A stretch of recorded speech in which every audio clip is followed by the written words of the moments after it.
ನಟ ದರ್ಶನ್ ಮತ್ತೆ ಪರಪ್ಪನಗರ ಜೈಲಿಗೆ ಹೋಗಿ 2 ದಿನ ಆಗಿದೆ.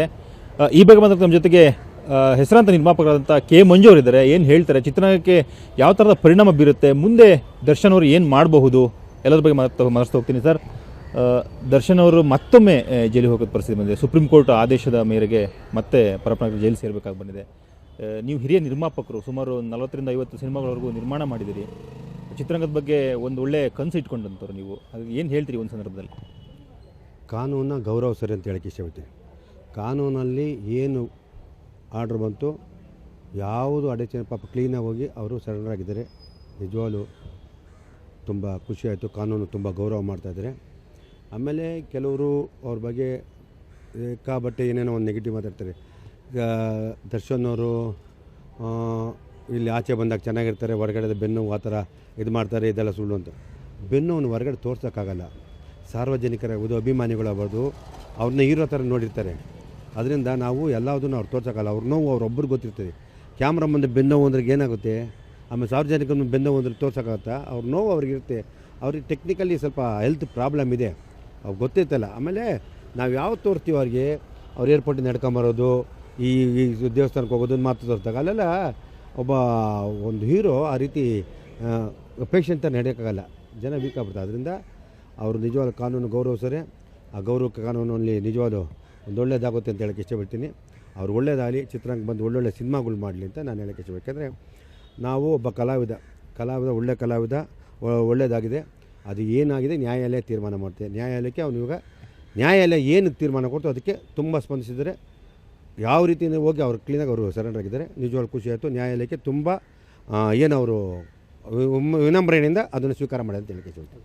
ಸರ್, ಒಂದು ಕಡೆ ಸಿನಿಮಾದ ಶೂಟಿಂಗು ಮಾಡ್ತಾಯಿದ್ರು. ಕಳೆದ ಡಿಸೆಂಬರ್ನಲ್ಲಿ ಹೊರಗಡೆ ಬಂದ ತಕ್ಷಣ ಸಿನಿಮಾದ ಕೆಲಸಗಳು ಮಾಡ್ತಾಯಿದ್ರು. ಇದ್ರ ಜೊತೆಗೆ ಸಿನಿಮಾದ ಶೂಟಿಂಗ್ ಹೋದ ಸಂದರ್ಭದಲ್ಲಿ ಕೆಲವೊಂದು ಹೋಟೆಲ್ಗಳಲ್ಲಿ, ಪಾರ್ಟಿಗಳಲ್ಲಿ ಕಾಣಿಸ್ಕೊಂಡಂಥದ್ದು ಅಥವಾ ಅವರ ಸಾಕ್ಷಿಗಳ ಜೊತೆಗೆ ಕಾಣಿಸ್ಕೊಂಡಂಥ ಉದಾಹರಣೆಗಳನ್ನ ಕೂಡ ನೀವು ನೋಡಿದಿರಿ. ಅದೇ ಎಲ್ಲ ಒಂದು ಕಡೆ ಇದುವರೆಗೆ ಬೇಲ್ ಸಿಗೋದಕ್ಕೆ ಮುಳುವಾಯಿತು ಅಂತ ಅನಿಸುತ್ತೆ ನಿಮಗೆ ಹೇಗೆ? ಸರ್, ಅವರು ಊಟ ಮಾಡೋದು ತಪ್ಪು ಅನ್ನೋದು, ಕೂತ್ಕೊಂಡು ತಪ್ಪು ಅಂತ ಹೇಳೋದು ಕಂಡು ಸರ್, ತಪ್ಪು ಹಿಡಿಬೇಕು, 100 ತಪ್ಪಿದೆ. ಅದನ್ನು ತಪ್ಪು ಹಿಡಿದೆ ಒಂದು ವಿಷಯ ಅಲ್ಲ ಸರ್.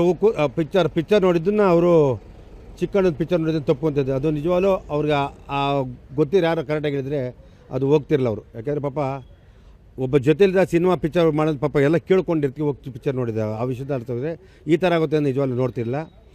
ಆಮೇಲೆ ಅವ್ರು ಕೂತ್ಕೊಂಡು ಪಾರ್ಟಿ ಮಾಡ್ದೆ ಅನ್ನೋದನ್ನು ಕೂತ್ಕೋಬಾರ್ದು, ನಿಂತ್ಕೋಬಾರ್ದು, ಊಟ ಮಾಡಬಾರ್ದು ಅಂತ ಅದೆಲ್ಲ ಇಲ್ಲ. ಅದೆಲ್ಲ ಸಾರ್ವಜನಿಕರ ಜೊತೆ ಚೆನ್ನಾಗಿರ್ಬೇಕು. ಆಮೇಲೆ ಸುಮಾರು ಅವ್ರು 3-4 ಸಿನಿಮಾ ಕಮಿಟ್ಮೆಂಟ್ ಇತ್ತು.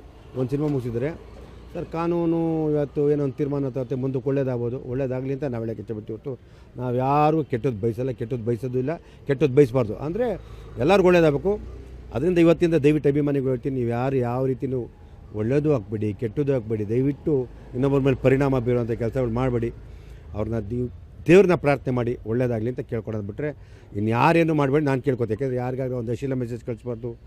ನೀವು ಅಂತಲ್ಲ, ಅವ್ರಿಗೆ ಅಂತಲ್ಲ, ಯಾರೇ ಆಗಲಿ, ಯಾವ ಹೆಣ್ಣು ಮಕ್ಕಳಲ್ಲಿ ಯಾವ ಗಂಡು ಮಕ್ಕಳಲ್ಲಿ ಅವರು ನಮ್ಮ ಅಕ್ಕ ತಂಗಿದಿರ್ತಾರೆ, ಒಂದು ಫೀಲ್ ಮಾಡ್ಕೊಂಡು ಅದು ಮಾಡಿದ್ರೆ ಒಳ್ಳೆಯದು. ದಯವಿಟ್ಟು ನಿಮ್ಮ ಒಂದು ವರ್ತನೆಗೆ ಪ್ರತಿಯೊಂದು ಅವ್ರಿಗೆ ಮೇಲೆ ತಪ್ಪು ಬೀಳುತ್ತೆ, ಪರಿಣಾಮ ಬೀರುತ್ತೆ. ಅವರು ನೀವು ಮಾಡಿದ ರೀತಿ ತಪ್ಪು ಅನುಭವಿಸೋಕ್ಕಾಗುತ್ತೆ. ಅದರಿಂದ ನೀವ್ಯಾರು ಆ ರೀತಿ ಮಾಡಬೇಡಿ. ಇದು ಚಿಕ್ಕಣ್ಣನ ಸಿನಿಮಾ ನೋಡಿದ್ವಿ, ಮುಳುಗು ಅಂತ ಕೆಲವರು ಹೇಳ್ತಾ ಇದ್ದೀರಾ. ನಿಜವಾಗ್ಲೂ ಅವರು ಆರೋಗ್ಯ ಸರಿ ಇಲ್ಲ, ಅವ್ರಿಗೆ ಬೆನ್ನು ಪ್ರಾಬ್ಲಮ್ ಇದೆ. ಅಂದರೆ ಆ ನೋವನ್ನ ಎಲ್ಲರ ಮುಂದೆ ತೋರಿಸ್ಬಾರ್ದು. ಒಬ್ಬ ಹೀರೋ ಆದವನು ಆ ರೀತಿನೇ ಇದ್ರೇ ಅವ್ರಿಗೆ ವ್ಯಾಲ್ಯೂ ಒಂದು, ಇಲ್ಲಾಂದರೆ ನೋವು ಅದೆಲ್ಲ ತೋರಿಸ್ಕೊಂಡ್ರೆ ಯಾರೂ ಇದಾಗಲ್ಲ. ಅದರಿಂದ ನಾನು ಅದನ್ನು ಕಾನೂನ ಗೌರವಿಸೋರೆ, ಅದು ತುಂಬ ಥ್ಯಾಂಕ್ಸ್ ಹೇಳ್ತೀನಿ ಅಷ್ಟೇ. ಸರ್, ಸದ್ಯಕ್ಕಂತೂ ದರ್ಶನ್ ಹೊರಬರೋಕ್ಕೆ ಸಾಧ್ಯ ಇಲ್ಲ ಅಂತ ಹೇಳಿ ಗೊತ್ತಿರುವಂಥ ಎಲ್ರಿಗೂ ಒಂದು 6 ತಿಂಗಳು ತುಂಬ ಕಷ್ಟ ಆಗುತ್ತೆ ಅನ್ನೋಂಥ ಮಾಹಿತಿ ಇದೆ. ಹಾಗಾಗಿ ಇದು ಚಿತ್ರರಂಗದ ಮೇಲೆ ಯಾವ ಮಟ್ಟದ ಪರಿಣಾಮ ಬೀರ್ಬೋದು ಅಂತ ಅನಿಸುತ್ತೆ? ಸರ್, ಅವ್ರಿಗೆ ಕಾನೂನು ಪ್ರಕಾರ ಬರೋಕ್ಕಾಗಲ್ಲ ಅಂತಾರೆ. ಕಾನೂನು ನೋಡ್ತಾರೆ, ಯಾವ್ದಾರು ಕಾನೂನು ಇದ್ದರೆ ಬಿಡುಗಡೆ ನ್ಯಾಯಾಲಯ ತೀರ್ಮಾನ ಮಾಡುತ್ತೆ. ಅದರಿಂದ ನ್ಯಾಯಾಲಯದ ಏನಿದೆ ನಾವೇನು ಹೇಳೋಕ್ಕಾಗಲ್ಲ. ಅದರಿಂದ ಅವ್ರು ಯಾವ ಬರ್ತಾರೆ ಗೊತ್ತಾರೆ. ಬಂದಮೇಲೆ ಇರೋ ಕಮಿಟ್ಮೆಂಟ್ ಆಗಿರೋ ಸಿನಿಮಾಗಳು ಮಾಡಿಕೊಡ್ತಾರೆ, ಮಾಡಬೇಕು ಅಂತ ಹೇಳ್ಕೈತಿ ಅಷ್ಟೇ. ನಿಮ್ದು ಯಾವ್ದಾದ್ರು ಒಂದು ಕಮಿಟ್ಮೆಂಟ್ ಇತ್ತ ಹೇಗೆ ಮಂಜು ಸರ್? ನಾನು ಅವ್ರಿಗೆ ನಮ್ಮ ಕನ್ನಡ ಚಿತ್ರರಂಗದ ಒಳ್ಳೆ ನಟ, ನಾನೊಬ್ಬ ಸ್ನೇಹಿತರಷ್ಟೇ, ನಾನೊಬ್ಬ ನಿರ್ಮಾಪಕ. ನಾನು ಅವ್ರ ಜೊತೆ ಯಾವ ಕಮಿಟ್ಮೆಂಟು ಮಾಡಿಲ್ಲ, ಯಾವ ಸಿನಿಮಾ ಮಾಡಲ್ಲ. ಒಳ್ಳೆ ವ್ಯಕ್ತಿ ಅಂತ ಅಷ್ಟೇ. ನಾವು ಸ್ನೇಹಕ್ಕೋಸ್ಕರ ನಮ್ಮ ಚಿತ್ರರಂಗದ ಒಂದು ಕಲಾವಿದ, ಅದಕ್ಕೆ ನಾನು ಗೌರವ ಕೊಡ್ತೀನಿ. ಆಮೇಲೆ ಅವ್ರ ತಾಯಿಯಿಂದ ನನಗೆ ತುಂಬ ಗೌರವ. ನೋಡಿ, ಆ ತಾಯಿ ಎಲ್ಲರೂ ಒಂದು ಕಡೆ ಅವ್ರ ತಾಯಿ ಒಂದು ಕಡೆ ಬಂದೆ. ನಿಜವಾಗ್ಲೂ ಅವ್ರ ತಾಯಿ ಅಂತ ತುಂಬ ದೊಡ್ಡ ವ್ಯಕ್ತಿ, ದೊಡ್ಡ ಜನ. ನನಗೆ ಅದು ಕಂಡ್ರೆ ಅವ್ರ ತಂದೆ ತಾಯಿ ಅಂದರೆ ತುಂಬ ಗೌರವ ಇದೆ, ಪ್ರೀತಿ ಇದೆ. ದರ್ಶನ್ ಮೇಲೂ ಇದೆ.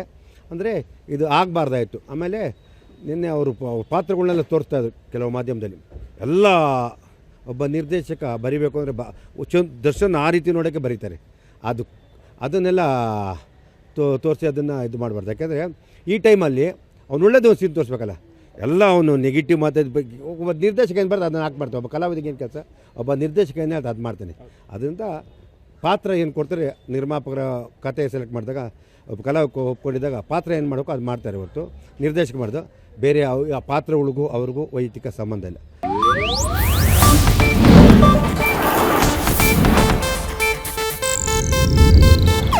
ಇದು ಏಷ್ಯಾನೆಟ್ ನ್ಯೂಸ್ ನೆಟ್ವರ್ಕ್ ಪ್ರಸ್ತುತಿ.